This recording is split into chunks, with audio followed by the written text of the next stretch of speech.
Vozes interativas.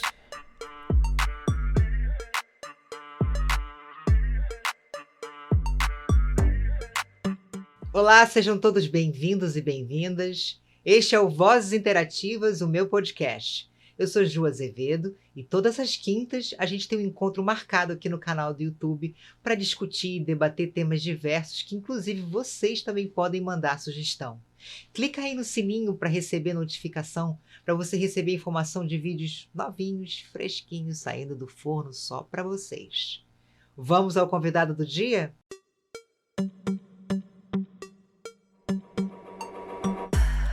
Vozes interativas.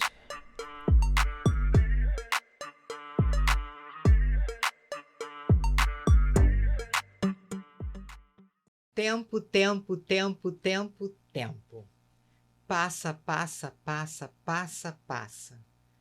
Todo esse tempo escuridão, de mordaça em nossa expressão, foi a luta mais cruel de um povo que não quis perder a ironia tão peculiar da sua poesia. Tempo passa, povo pensa. Passa tempo, o tempo passou. Naquele tempo, que tempos, fim dos tempos. Haverá um tempo, parar no tempo. O tempo cura, o tempo leva. Leva tempo, e o tempo levou. Contemplar o tempo, templo do tempo, temporizador. Otimizar o tempo? Que perda de tempo! Ainda dá tempo? Temos o nosso tempo. Temos todo o tempo do mundo. O meu convidado de hoje é um ator com vastíssima experiência profissional. Ele estreou em 77 e logo já foi somando ofícios dentro da arte.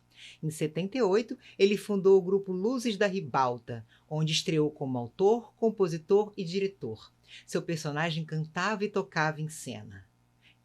Ele já mergulhou por muitos mares, inclusive pelos mares da TV, onde o seu trabalho mais recente foi na novela Gênesis. E no cinema, ele também já fez vários trabalhos, incluindo o curta O Homem e a Encruzilhada, onde ele canta, compõe e atua. Meu convidado de hoje é o ator, compositor, diretor, escritor Gedivan de Albuquerque. Tudo bem, Gedivan? Juliana, Seja tudo bem? bem-vindo. Muito obrigado com a apresentação dessa.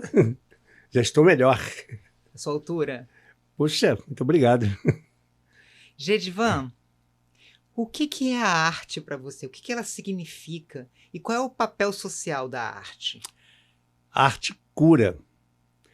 Cura para quem faz, cura quem assiste, cura as ideias, o corpo, a alma. A arte é uma forma de você ver a realidade, entre aspas, com outro filtro, né? Sim. E te permite ver as coisas com maior amplidão. É isso. E tem algum autor que você ainda não conheceu? Algum grande autor que você ainda não conheceu? Não conheci trabalhando no palco? No palco ou na literatura? Ah, caramba, tem. Ih, gente. Agora, o que não fiz... Autores mais modernos, por exemplo, Mateus Wisniewski. Ah, só vi espetáculos dele. Sim. Gostaria muito de trabalhar em algum texto escrito por ele. Eu vi uma montagem, agora eu não me recordo o título, sobre os anões.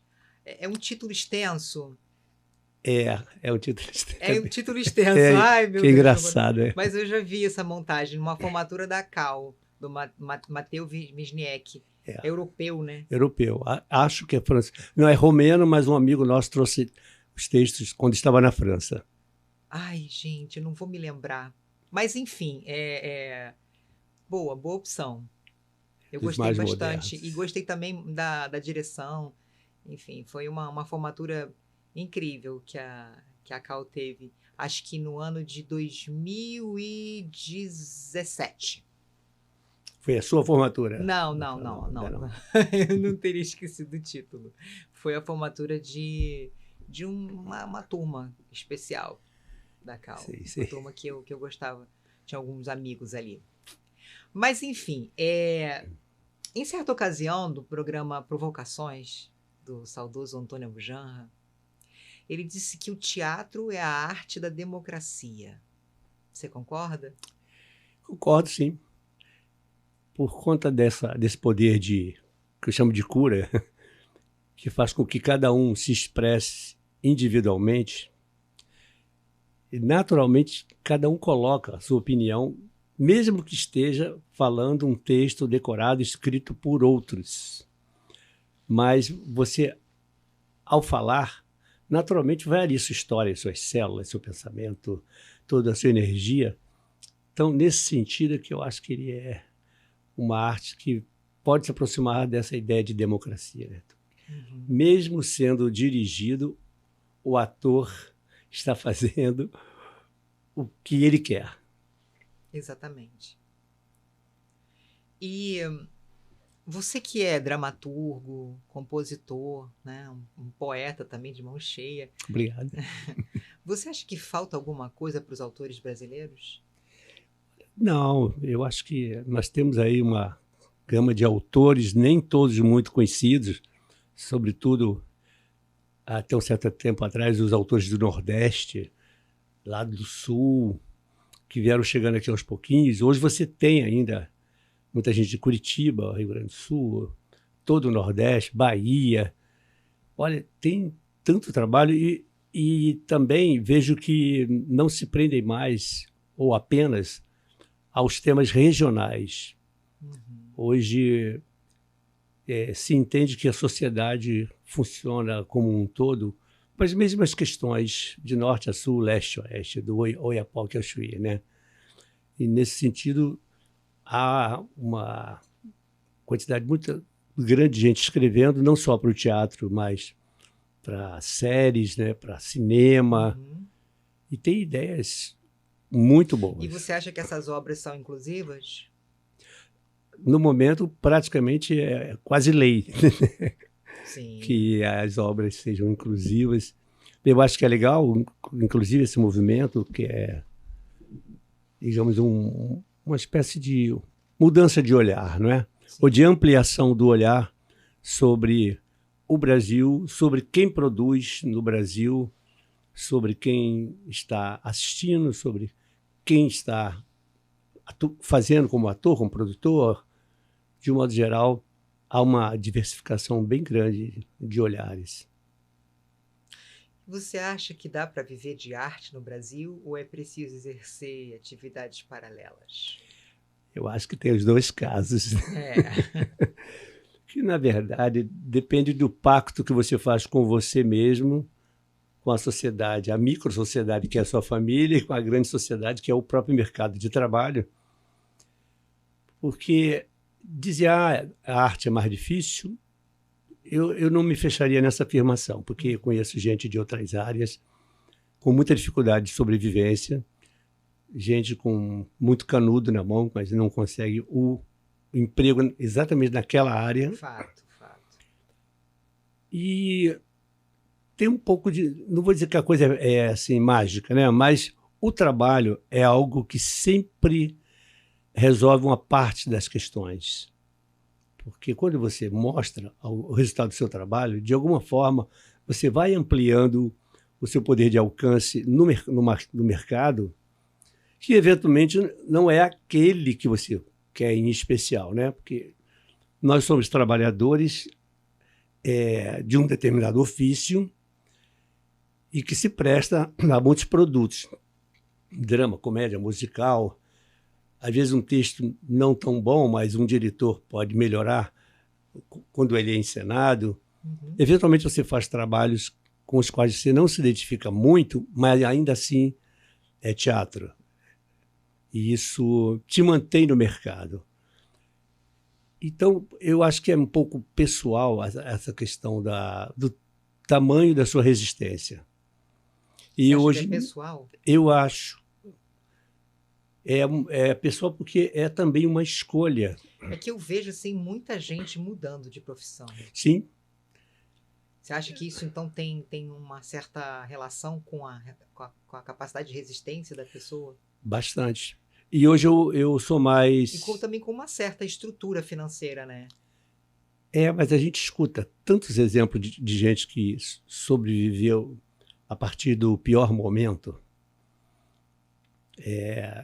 Eventualmente teve sorte, ou não, mas ter a estrutura financeira também não garante que você possa viver de arte.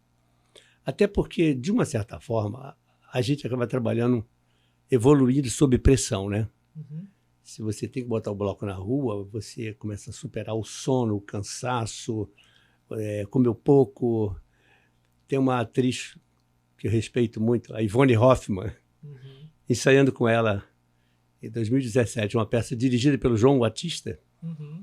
Nós tínhamos ensaio de manhã. Minhas cenas, praticamente todas, eram com ela. E ela dizia: Gedivan, de manhã ator não se emociona. Mas é o horário que nós temos para ensaiar, então vamos trabalhar, né? Mas isso ela mesma dizendo.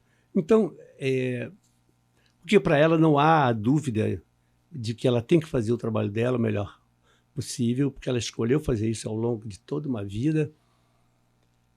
E ela vive disso nos dois sentidos, no financeiro, no espiritual.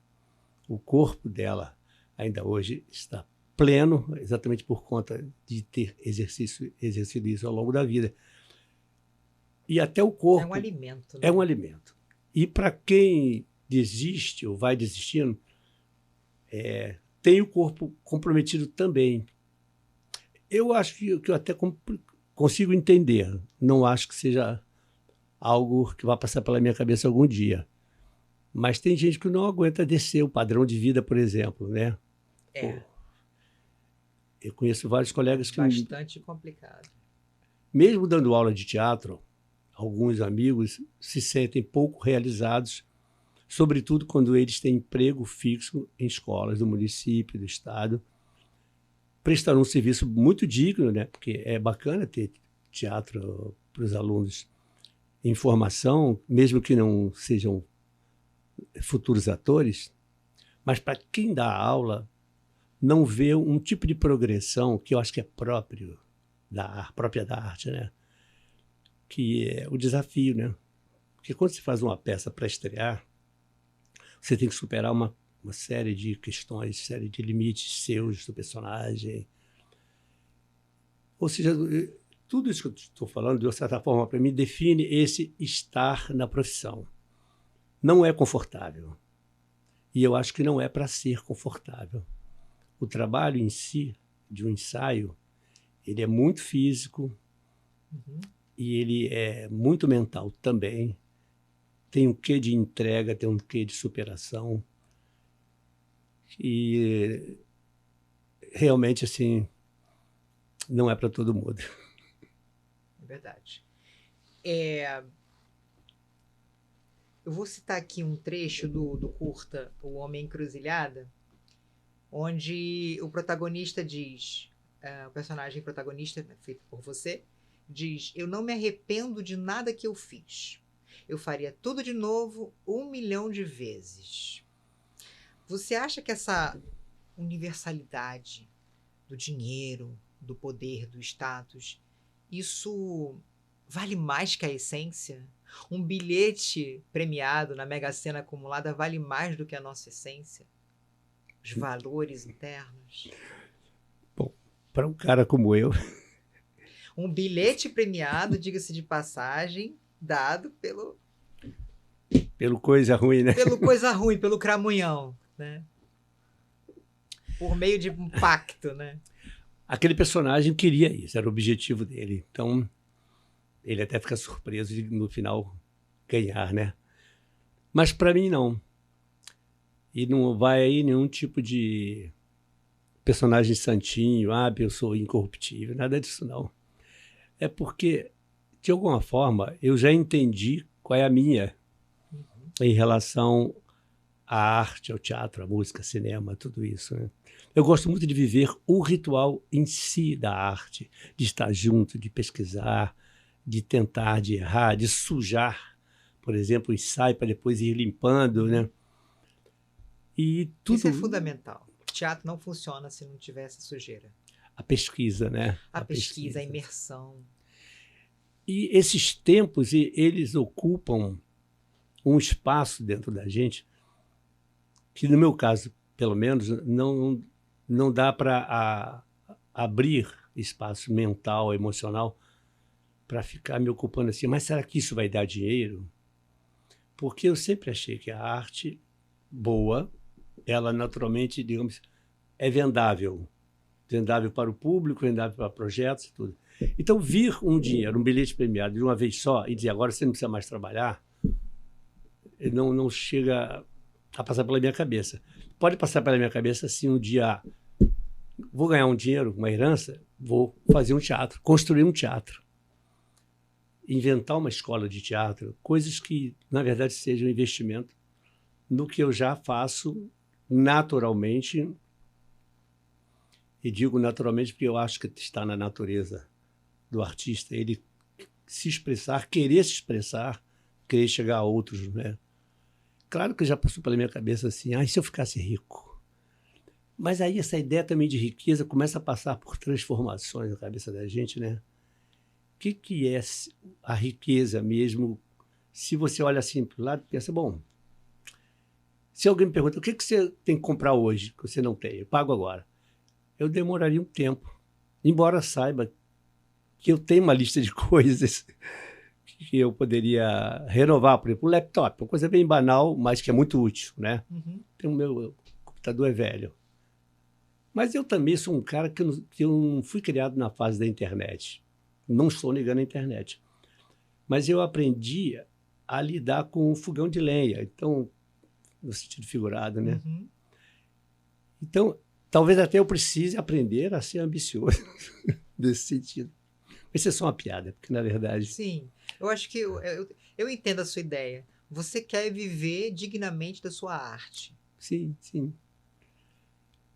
Dentro da arte, sim. Se tivesse Sem ganância, sem ambição. É. Viver com dignidade. E principalmente fazer o que ama. Porque aí você já poupa um monte de médico, Muitas. psiquiatra. É. Você já... Muitas questões existenciais. Né? Muitos conflitos existenciais. Sim, sim, sim. E quando sim. você faz o que você ama, acho que esse é um dos maiores sentidos da vida, é fazer o que a gente ama. E viver com dignidade, né? E olha, completando um pouquinho mais essa resposta, até mesmo dentro deste pequeno universo que eu chamo, fora a riqueza material, dentro do teatro, existe também o risco de você topar fazer um trabalho só porque parece que aquilo ali vai te dar uma catapultada na carreira. Uhum. Mas não porque você quer fazer aquela peça. Aham. Eu experimentei isso uma vez. Fui fazer uma peça para estrear num teatro grande, de shopping, e parecia que ia dar uma projeção legal. Só deu problema essa peça. E eu nem gostava tanto do texto, e o tema não era um tema que eu escolheria falar daquele jeito. Uhum. Essa foi uma das experiências mais fortes nesse sentido. De escolher, tentando pelo menos temperar os motivos. Não é o tempo todo que você escolhe pelo coração. Você, como profissional, você Sim. também tem que, de alguma forma, ser maleável. Mas essa Estratégico. Mas essa, em especial, foi uma escolha que valeu a pena pela experiência de passar por aquilo e saber que eu não devo fazer mais aquilo. Sim. Ter esse tipo de atitude. Porque o aprendizado... São lições, né? Sim. Em 2013, você recebeu o prêmio de melhor diretor no Festival de Duque de Caxias pelo espetáculo Mulheres do Barro. Mulheres do Barro. Mulheres do Barro. Comenta sobre isso aí. Do Barro porque foi inspirada na Argila, de Camille Claudel, aquela artista que viveu com Rodin. Rodin. E a Camille... Morreu num hospício. De Pois amor, de poesia, loucura. E você lendo a biografia dela, vê que ela não estava louca. O irmão não quis assinar a soltura dela. Para a sociedade da época, tanto lá quanto aqui no Brasil, se uma mulher cometesse algum ato de rebeldia maior, ela era internada. Aqui no Brasil nós tivemos o Barbacena, né, um hospício, tem uma história forte. E lá foi isso. Em síntese, ela era amante do Rodin. Quando ficou grávida, ele não quis que ela tivesse o neném, e não poderia assumir isso para a sociedade, ele era um homem casado. E ela, no auge de sua revolta, foi internada. Bom, o que nós fizemos foi trazer isso para o Rio de Janeiro. Criamos uma personagem hipotética. Lá era Camille Claudel. Aqui a nossa era Camille Leoa, que era uma mulher que se transformava. Tanto pelo trabalho da atriz como pela personagem em si. E era um trabalho muito visceral. E um detalhe que eu acho que nos ajudou muito no sentido de ter uma boa aceitação do público é que não era um drama, um super drama. Ela contava com humor a superação, pelo fato de já ter sido internada, tudo que a levou a isso, inclusive questões familiares, e que estava já produtiva, porque uma das grandes questões da Camille Claudel é que ela não estava produtiva. Ela na carta diz, poxa, 30 anos aqui dentro, sem produzir nada, com o potencial que ela tinha, né? E essa personagem começa a peça, primeiro com um poema ligando frases de Nelson Rodrigues, títulos, depois ela fala, se Deus quiser, um dia eu morro bem velha, que é Rita Lee. Rita Lee. E no final de toda a trajetória na peça, ela fala, se Deus quiser, um dia acabo voando. A libertação total, ela está bem, ela passou por isso já e tem noção do que tinha das internações. Então, eu acho que esse caráter de apontar um caminho para o futuro, um caminho positivo, além da boa atuação da atriz, a Renata da Flon, isso contribuiu muito para que nós ganhássemos não só o prêmio da direção, mas o prêmio de melhor atriz. Ah, sim? Ganhamos melhor atriz, melhor direção, melhor espetáculo e indicada melhor texto também. Tivemos a indicação. Que maravilha! Foi um trabalho bastante vitorioso. Tinha muita fé na construção desse trabalho. Isso é um dado que... importante. Havia muita parceria, muita confiança mútua, muita disposição para o trabalho, porque tinha um trabalho corporal forte. Houve um trabalho de aprendizagem com a própria argila, que a gente usava esculturas feitas pela atriz. Tudo era muito assumido no sentido de ser mais orgânico possível. E isso apareceu no palco. Quando você coloca essa luz aqui azul, eu me lembro da luz da peça, que tinha uns azulados assim, bonitos. Até mesmo as cenas que aparecia na sombra, o hospício, era uma coisa suavizada, no sentido de que era uma região de um delírio criativo, com a música do Wapti, um grupo mineiro que pesquisa sons com instrumentos fabricados por eles. Então, tudo era muito próximo do artesanal. E eu acho que isso tem muito a ver com a resposta anterior, da questão da grana, do patrocínio, porque, para o bem ou para o mal, eu me acostumei a fazer produções independentes artesanais. E isso te obriga a ficar cutucando ideias no sentido mesmo de... Instiga a criatividade, criatividade, né? A música Rasga Coração foi falada pelo Tonico Pereira. Ele interpretou um personagem que eu acho que resgata um pouco das memórias desse personagem que foi torturado. Fala um pouquinho sobre essa experiência da música. Sim. E como foi a emoção de assistir a essa entrega tão bonita do Tonico Pereira falando a tua letra? Pois é uma boa palavra, emoção, porque tem um resgate de vida pessoal ligado ao teatro e tem a emoção de ver um ator que eu admiro muito, com o qual eu trabalhei em 79, numa peça chamada Papa e Girte, que é do Oduvaldo Viana Filho. Ele fazia esse cara que tinha sido torturado, que volta, sai da sua cidade, vai para a cidade onde um ditador está exilado, para trabalhar como motorista dele, mas o objetivo maior é matá-lo, né? Uhum. E todo o trabalho do Tunico é muito visceral, sempre foi. Muito, muito. Muito visceral. E depois viemos nos acompanhando a meia distância. E Rasga Coração também é o título de uma outra peça do mesmo Oduvaldo Viana Filho, que é uma peça que se passa em 4 décadas. Né? E, ao mesmo tempo, essa ideia do coração que se abre, mas um nível como é que foi? De vibração, de força. Não é uma abertura blasé. É você rasgar para soltar tudo, dar o grito de tudo. Numa época em que falar era perigoso.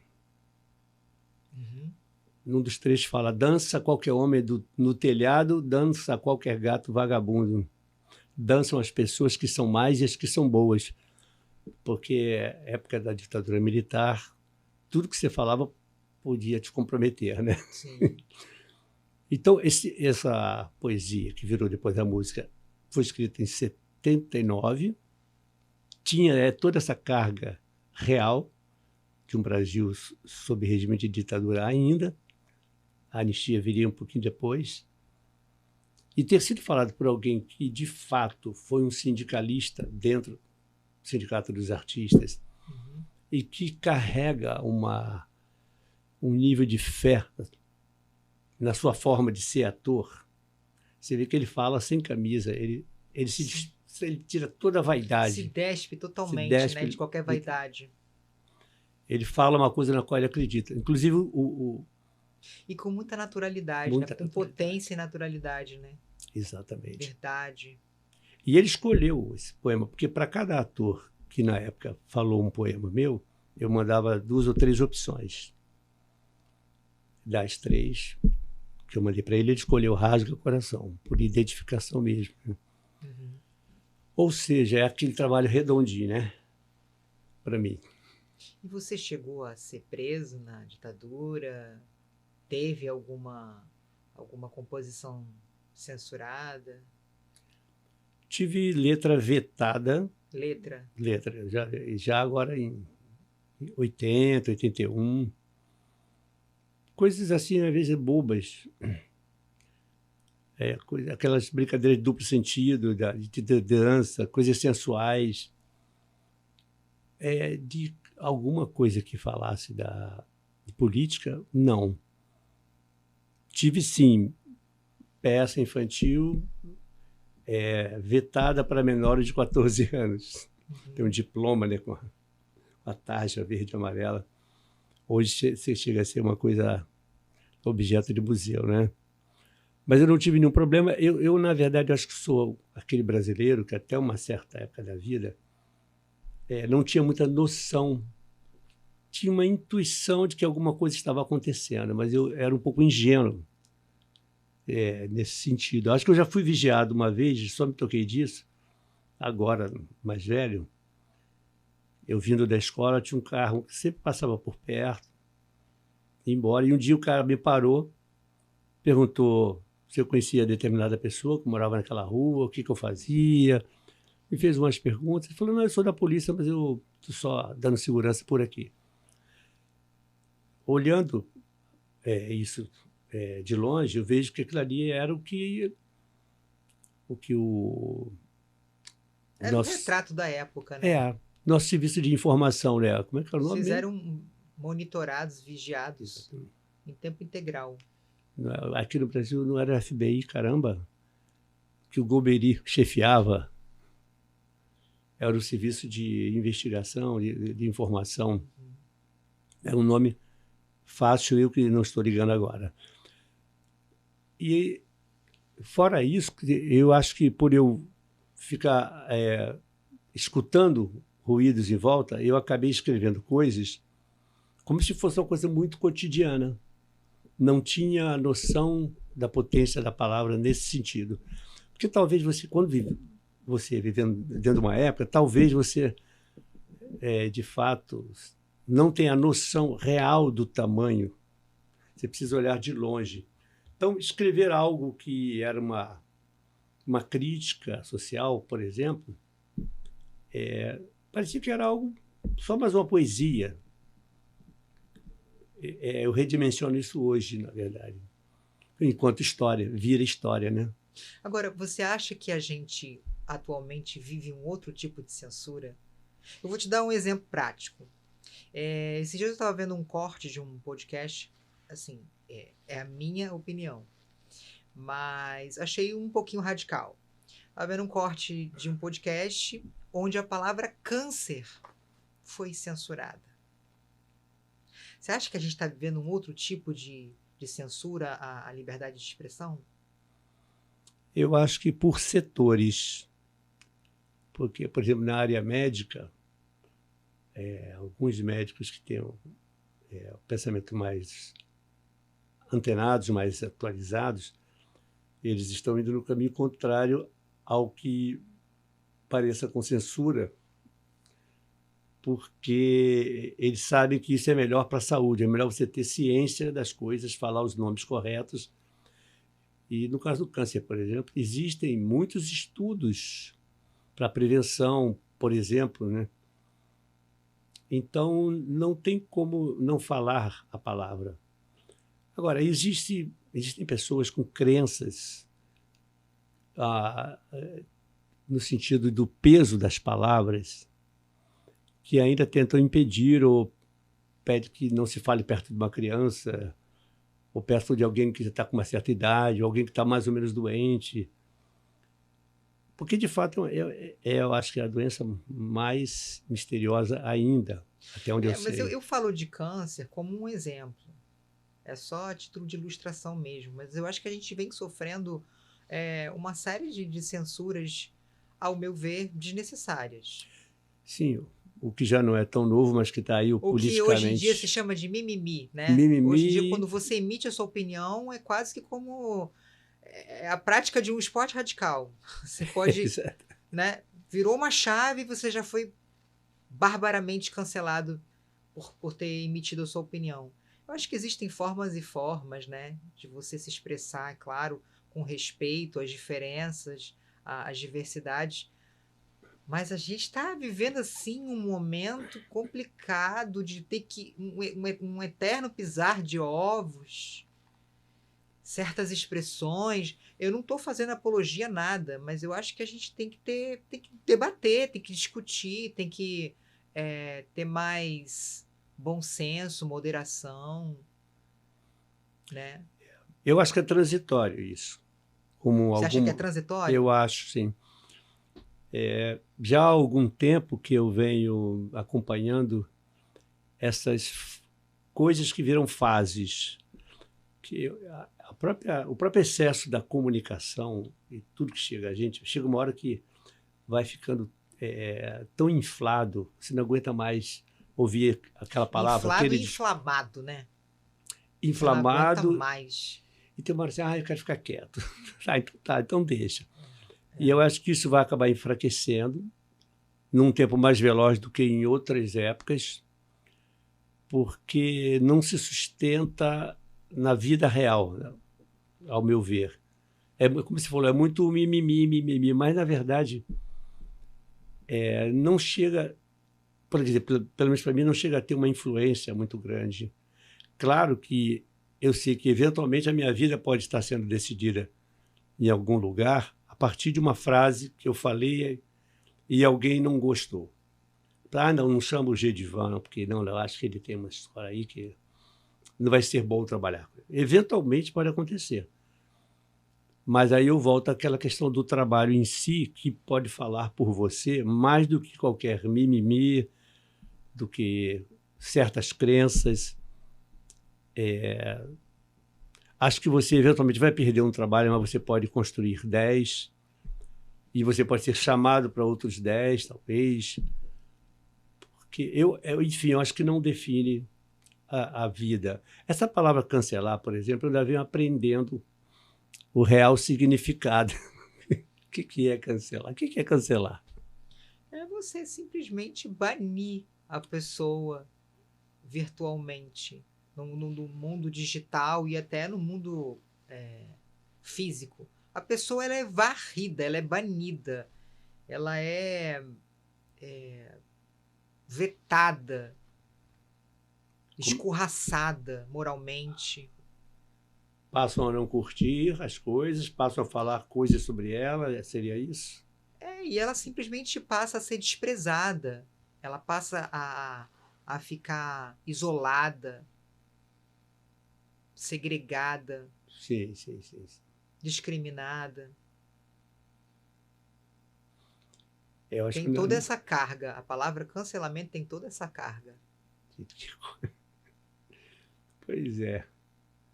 Eu acho que eu entendo, na prática, o que é isso. É que a palavra é como se ela não tivesse um eco real dentro de mim, né? Aham. Talvez por uma certa independência, que já me ajudou muitas vezes, eu não chegue a ter dado muita atenção a essas questões, né? Essa semana mesmo eu botei umas fotos das quais eu queria me livrar, coloquei no Face, que lá é meu arquivo universal. Eu tô com a cara cansado, eu vi que a roupa estava mal colocada, o meu amigo foi me ajudar, mas ele não é figurinista, nem nada. Eu falei, gente, que isso? Quer dizer, para quem cuida de ator, por exemplo, da imagem do ator, eu falei, mas que coisa relaxada. Aí eu assumi, botei lá assim, ó, as caras de um cara amassado. Eu botei massa. Olha, recebi tantas coisas engraçadas por conta disso. Uhum. A gente fala, não, então não vou amassar mais, vontade de amassar mais. O resultado foi tão outro, porque eu entrei naquilo relaxadamente, assumindo, estou cansado, estou todo mal vestido. Talvez encarar as coisas com essa leveza, de alguma forma, tempere um pouquinho esse possível cancelamento. Essa Por outro ótica, lado, o né, Facebook eu acho que não cancelamento. tem mais a mesma força, não sei também.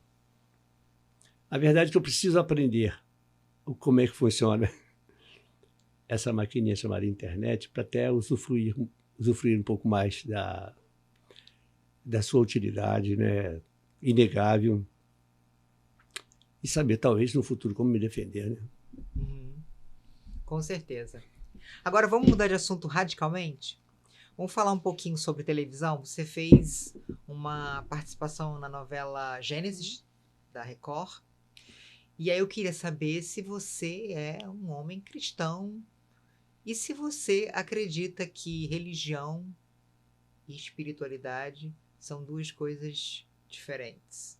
São sim. Espiritualidade está, por exemplo, no silêncio, né? Eu tive essa experiência. Você acha que ela é mais ampla que a religião? Acho. A religião, da forma, no formato que chegamos no mundo hoje, ela periga ser algo com muitas regras. Dogmas, né? Dogmas. Muito mimimi também, né? Uhum. E também, no geral, sujeita à repressão e à violência. Talvez para muita gente não esteja, claro, sentido em si o poder da própria meditação, da oração consigo mesmo, do silêncio pela presença de alguém que é agradável, que tudo isso leva à religação, né? Ler um bom livro, escutar uma pessoa falando coisas interessantes, tudo isso, para mim, tem se consolidado mais como o que a gente chama da religião em si. Eu já frequentei vários tipos de templos e eu não renego, mas eu não consigo mais me concentrar verdadeiramente em alguns rituais. Não sei se isso a gente chama de falta de fé ou não, mas, de qualquer maneira, a materialização de certos rituais religiosos, já não chegam a ter uma força sobre mim. Mas não nego nenhum, porque eu já passei por todos. Eu sei que tudo envolve um deslocamento de uma energia Sim. para um determinado ponto que atinge a partes do universo que voltam para você. E, no final, o como fazer é que vai importar, né? E, às vezes, é no mais simples que está realmente o que a gente chama de religação, né? Uhum. E agora, em 2024, você vai ministrar em uma oficina de teatro? Você quer falar um pouquinho sobre isso? Vende aí seu peixe. É uma redescoberta, porque tem a ver com entender, finalmente, que uma das minhas funções é entregar aquilo que eu recebi do universo, da natureza, do mundo, dos meus esforços, do meu interesse pela arte. Uhum. Então, a primeira questão é o prazer que eu tenho tido em dar aula e vou ter essa nova turma que foi criada espontaneamente, que é um outro dado muito interessante. Emendando aquele assunto lá de trás, eu não inventei uma turma para ganhar mais dinheiro. Que bom que isso vai gerar o dinheiro, mas...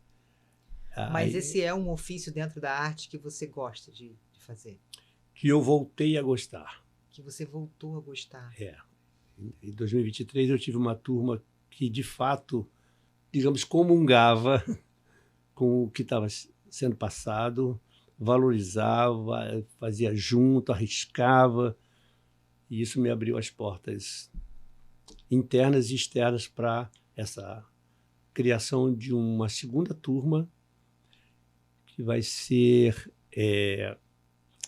acontecer no Espaço Integrado Saúde e Bem-Estar, que é aqui no Catete, na Rua Bento, Lisboa, 71. Quer deixar o telefone? Eu deveria tê-lo aqui, não tem. Já coloquei até no Instagram. Deveria tê-lo aqui, né? Mas deixa aí, deixa a sua rede social. Tá ótimo. Então, no Instagram, Gedivan de Albuquerque. E... lá vai ter todas as informações, né? Sobre a oficina? Vai. Ótimo.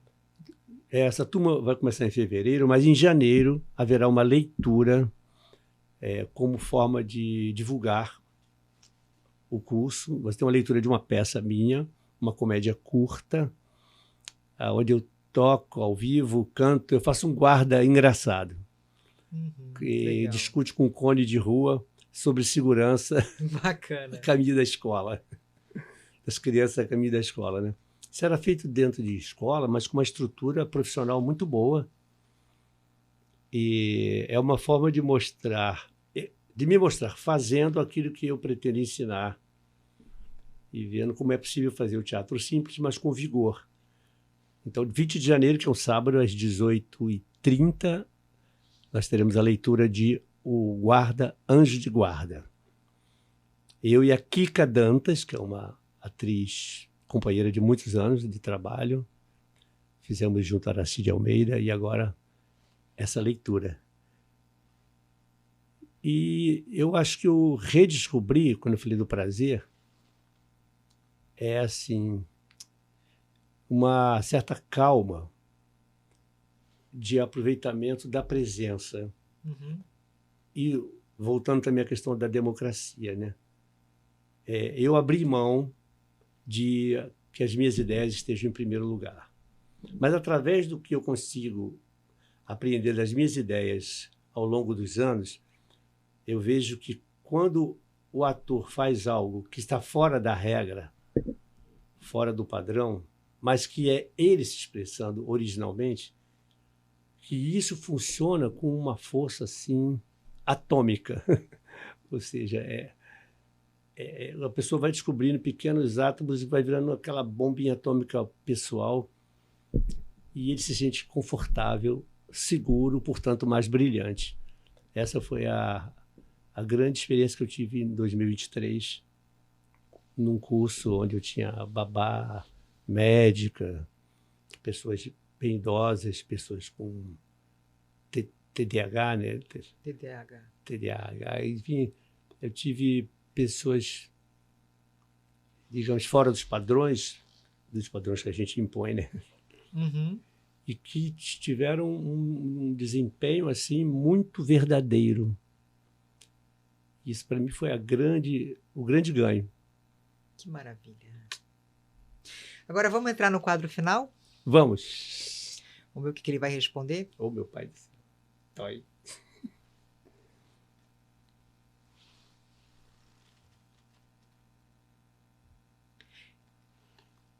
Gedivan, quem você considera uma voz interativa no meio artístico?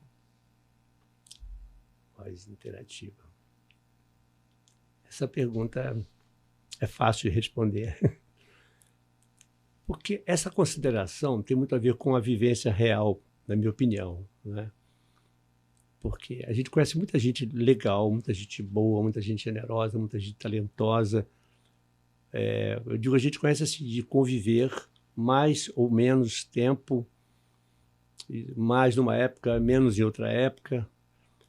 E nesse momento, eu convivo com uma pessoa que é altamente agregadora, interessada no teatro, interessada em trazer gente para conversar, apresentar pessoas a pessoas dentro do teatro.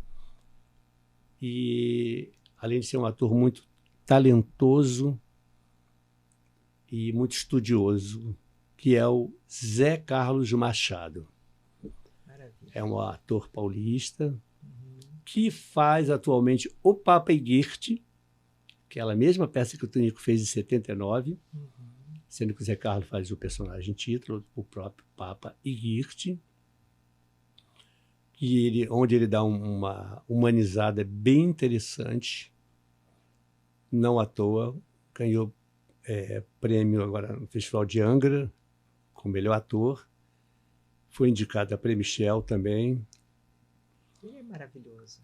E ele é um maravilhoso simples, com ele mesmo, com a arte. E alguém que chega e diz, sim, simplesmente, num cafezinho, não era palestra, nada, não. Dizendo, olha, Gedivan, sabe por que eu ensaio muito? É porque eu não tenho talento. Eu custei um tempo a entender o significado mais real dessa Não frase. se vale do talento, né? Ele não acha que isso é uma coisa que ele tem, ponto final. Ele acredita no trabalho e ele acredita que tanto o personagem de teatro como uma pessoa, um ser humano fora da ficção, são seres a serem investigados, porque nós temos camadas, né? Quanto mais você vai conversando, vai vivenciando, vai estudando aquele personagem, você vai indo para camadas mais fundas dele, vai tornando ele cada vez mais dialético, contraditório, rico. Profundo. E mesmo eu fazendo teatro já há tantos anos, para mim isso veio como uma espécie de novidade para mim mesmo. Porque chega um ponto que você, sem querer, fica usando o seu saber. Simplesmente. Você chega, já sei fazer, vai lá e faz.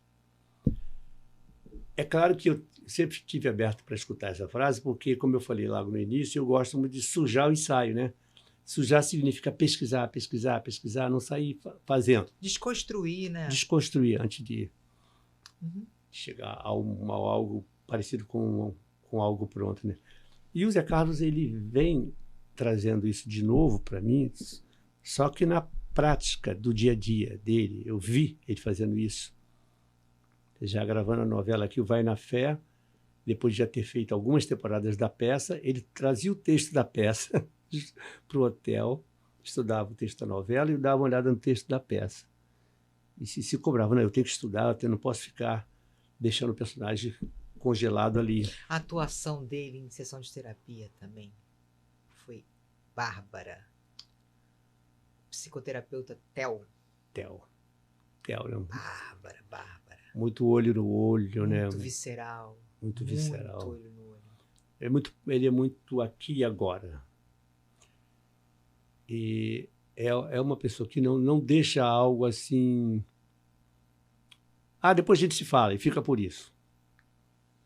ele faz com que a convivência seja um modo contínuo mesmo. Uhum. Eu falo, ele fala, a gente outro dia volta ao assunto, temos algumas análises prolongadas sobre questões da vida e da arte que nos motivam a manter esse contato, ainda que cada um numa cidade, né? Uhum. Ainda hoje nos falamos bastante sobre questões até de como se olha um personagem colocando numa determinada prateleira ou em outra, como que as coisas podem virar um mimimi para poder a série vender, Uhum. mas com um acréscimo aí. Ele sempre tem um olhar benevolente por saber que as pessoas tiveram suas razões para escrever daquele jeito, dirigir daquele jeito, que ele pensa assim, mas ele não destrói. Então a tendência dele é sempre pensar o que a gente pode extrair de bom disso aí. Uhum. É um olhar generoso. E isso, para mim, é altamente interativo, agregador, positivo no sentido de te catapultar para o futuro, de ser firme no sentido de não ter medo de se jogar nas coisas, não é? Bom exemplo. Bom exemplo. E o que é uma voz interativa? Engraçado. Inteirar, né? Eu acho que, tentando vir por um resumo, é alguém que te faz sentir inteiro com a clareza disso, né? Que não sei também se isso tem importância, ter a clareza, a consciência, né? Porque muitas vezes você tem a sensação que você está bem, ponto final, né? Eu acho que uma voz interativa pode ser, inclusive, de uma criança com o seu nível de inteligência, de vivência, de opinião, inclusive. Falo isso por experiência. Eu tenho um filho de 9 anos, que é muito antenado, mas não é metido inteligente. Então, a gente não tem nenhum tipo de, como é que se diz, separação. Quem manda é o pai, o filho obedece. Não tem isso. E existe uma consulta o tempo todo. Essa consulta enriquece a vivência, me faz sentir muito a vontade para falar e ouvir. Ou seja, eu não fico com aquele peso do pai que tem que servir, tem que ser funcionário do filho. Falo dele, do Francisco, e falo da Helena, que tem 16 anos também. Então eu me sinto inteiro, que eu posso relaxar, eu posso dizer, olha, deixa eu fechar o olho aqui um pouquinho, depois eu presto atenção no que você está dizendo, porque ele sabe que eu não vou fingir que estou prestando atenção. E sabe que eu vou dar sempre atenção aos assuntos que ele traz. Então, para mim, a voz interativa, nesse momento, tem a ver mesmo com a raiz da palavra, né? Inteiro. Sentir-se inteiro dentro daquilo que você concebe como sua inteireza. Né? Maravilha. Gidivan, muito obrigada por ter participado aqui do nosso podcast. Julia, te agradeço. Eu que te agradeço. Foi um prazer inenarrável te receber porque aqui. Você é uma artista no sentido amplo da história. Você é alguém que não deixa por menos, você quer fazer o trabalho bem feito, é sensível com o seu trabalho, com a maneira de receber o convidado. Tem umas perguntas muito interessantes, é bom que você saiba disso. Que bom que você gostou. Não cai no lugar comum e eu tenho certeza que esse programa, o caminho dele é ir, não vou dizer com as próprias pernas, porque você é praticamente as pernas e os braços disso aqui. Então, eu falo isso como quase uma profecia e como uma torcida mesmo. Eu agradeço pelo carinho, pelos votos de sucesso. Te desejo um 2024 com muita prosperidade, trabalho, muita arte. Levantei aqui. Saúde.